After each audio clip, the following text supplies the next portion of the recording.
time, sepse dhe industria vetë ka evolu, teknologjia dhe mënyra e operimit sidomos në sferën e bashkëprodhimeve, sepse mos harrojmë këtë që kinemaja shqiptare tashmë është futur në rrugën e bashkëprodhimeve. Dhe bashkëprodhimet kërkojnë partner të cilët përveç se duhet jenë besueshëm dhe ne duhet jemi besueshëm nga ana tjetër. Mos harrojmë që edhe buxheti, siç ka qenë, ai buxhet që ka qenë që fillim vitit 2000, po i njëjti buxhet vazhdon akoma dhe sot e kësaj dite ne dim shumë mirë që duke filluar që me çmimet kanë ndryshuar.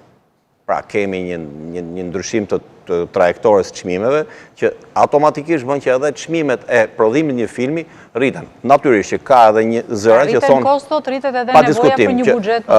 Mbas vitit 2010 teknologjia ka ndryshuar, është demokratizuar akoma më tepër, që do të thotë që ka rënë ajo që mund të punojmë me pelikul, por nga ana tjetër kemi rritjen e çmimeve në pothuajse të gjitha komponentët.